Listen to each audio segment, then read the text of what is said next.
Hi, and welcome to Carl's Kick. My name's Craig McLean, and I'm here with Karl Bryan today. This edition of Carl's Kick is about preparing your mind for success. Karl, do you want to tell us a little bit about that? Yeah, so this one is basically, look, you need to get your head right before the other stars can line up and the ducks can get in a row, right? So Okay. if you don't have your mind ready for success, you will sabotage it. It happens all the time. People sabotage success because they're not ready for it, or maybe, for instance, they become really successful and their old man, their parents when they were growing up were really successful, but the old man never spent any time at home. And later in life, you sort of begrudge the old man for never being around. Well, when you suddenly become really successful and have a decent sized bank account, well, you sabotage that success because you link success and a big bank account with being a bad father. Does that make Okay, sense? So yeah, exactly. sabotaging success. So you need to make sure that you go a little bit deeper than just the surface in order to build a successful business. That makes sense? Yeah. So I'd say first thing is, how do you think about sales? Okay, met 1,000 people. They're almost embarrassed to say that they're salespeople. Okay, well, some of the Yeah. richest people in the world are salespeople. Okay, so I say get proud of it, and get proud of it starting right now. In fact, if you want the ultimate exercise for you, your sales career, and for your business, jump on the phone and I want you to flat out cold call straight out of the white or yellow pages. I want you to cold call 100 people. And I'm not talking about 100 calls where you get a recording and leave a message. I'm talking Yeah. about speak to 100 people. And what you're going to speak about, you're going to put together a crazy offer, okay? So something that you think that they shouldn't say no to, ideally maybe something for free, but you're going to put together a crazy offer. You're going to speak to 100 people and try to convince them to take you up on your free offer. Okay, guess what's going to happen at the end of those 100 calls? Your scale skills are going to go through the roof, and you're going to learn little intricacies and words and phrases that are suddenly going to take your, and by the way, watch the sales secret section of this to get a few tips there, but you're all of a sudden going to have some great verbiage and some great ideas on how to get somebody over the line. What am I getting at? Step one is get real proud of being in the game of sales flat out. And by the way, you don't need to be at the coalface and be the salesperson for the company to be proud of selling what it is that you do. Right? You got a product Okay. called you and you get paid to do it. How you think about money. I talked about that a little bit earlier, in terms of, sabotaging your success. Most people don't have any money and therefore they're never going to have any, right? Yeah. But it's more emotional and it's more psychological than anything else.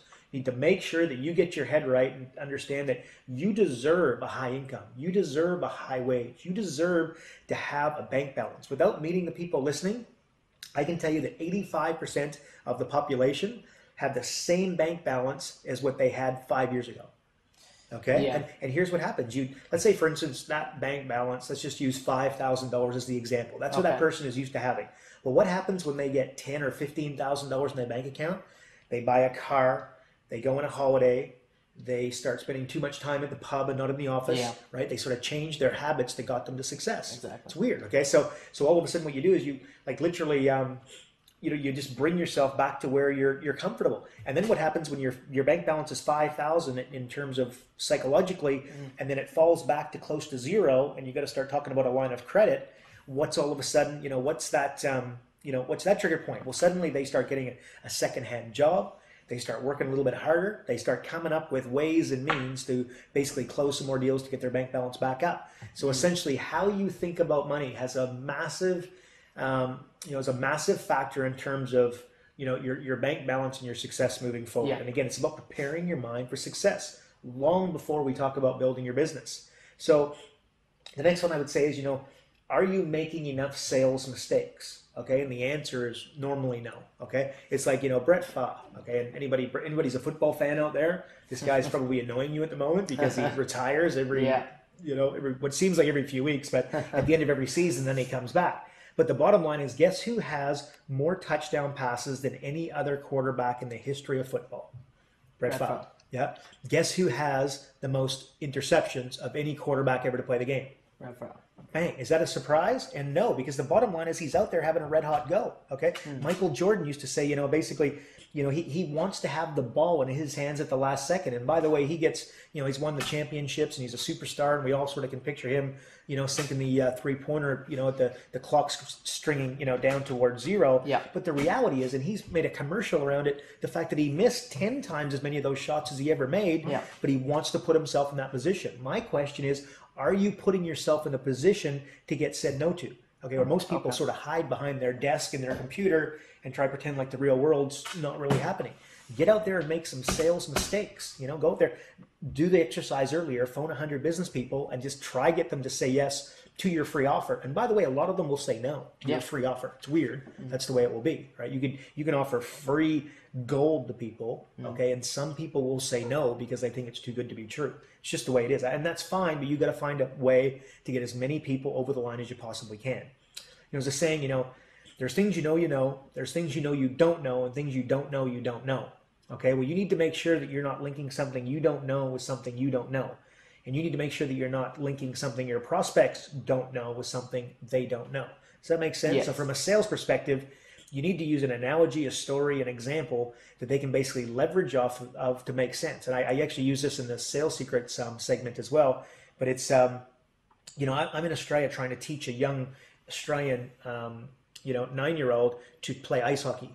Okay, well, for me to talk about ice hockey and Wayne Gretzky is ridiculous because he's never been on ice and he doesn't know who Wayne Gretzky is from Adam. Yeah. Okay, well, but they do play cricket and they do play footy. So if I show him how you swing a cricket bat and then I say, well, you do something very, very similar, but with a slap shot or when you're shooting a puck on an ice hockey with an ice hockey stick, here's what you do. You separate your hands a little bit and the elbow motion is slightly different. I'm linking something he knows with something he doesn't know. Okay, well, let's talk about your sales situations in your business. When you're out there and when your salespeople are out there and when they're trying to close deals, are they linking with something, with a story, with an example, with an analogy that the other people can remember? The next bit is, are you branding your small business? A huge mistake small business owners make is they pay attention to McDonald's and they pay attention to Coke and to FedEx and these sorts of guys, and all of a sudden they go into the game of quote unquote branding. Okay, very difficult to do. It's a lot easier to brand your person, like you're Craig McLean, Yes. I'm Karl Bryan. We can brand our person, our own names, a lot easier than we can ever brand our companies and our products. But the reality is, let's just forget I said that. What I don't want you to do is I don't want you to go into the game of branding. It's a very expensive exercise. It's an expensive apprenticeship that you'll probably end up back in gainful employment if you play it. Okay? Coke and McDonald's spelled literally tens of millions, of hundreds of millions of dollars a year to brand themselves. You're not going to fall into that category. So what you need to do is you need to basically, you need to sell and you need to promote your products and your services. Right? Does that make sense? It's like, the example I would give you is like the NHL. Again, we're ice hockey fans here, right? So the NHL, they don't promote the NHL. They don't promote the Toronto Maple Leafs and the Calgary Flames and the New York Rangers. They promote Sidney Crosby, Exactly. Pavel Datsyuk. Yeah. Now, this year we got a guy, John Tavares. He's going to be the #1 pick overall. It appears that way. Or Victor Hedman, who's a young, Swedish guy, about 18 years old. He's about 6'9", by the way, but whatever. But what are they promoting in the NHL? They're promoting these guys. They promote their players. They don't promote the NHL or the teams. Does that make sense? So my question to the small business owner is, what are you promoting? You need to promote your product, your service, your packages, your end offer, and you'll get a lot more traction in the small business space. And the other thing you need to do is you need to use direct response marketing. Okay, so if you're going to take an ad in the local newspaper and the newsletter at the school, you need to be able to gauge, like, basically phone this number and here's the discount you get if you say that you saw it in this particular newsletter or magazine. Does that make sense? So I can literally count. All I need is to be able to draw a line on a page and say, okay, well, 5 calls. Well, this one brought me in 15 calls. This ad was well worth doing. And by the way, of those 15 calls, how many converted? A topic for another day. But direct response. So you're going to market your small business and you're going to spend $1,000. I want you to be able to tell me exactly what that $1,000 returns in profits via the offer that you put and the fact that they must acknowledge on that phone call or when they come in order to get the free offer to you that they saw the offering. Does that make sense? Yeah, absolutely.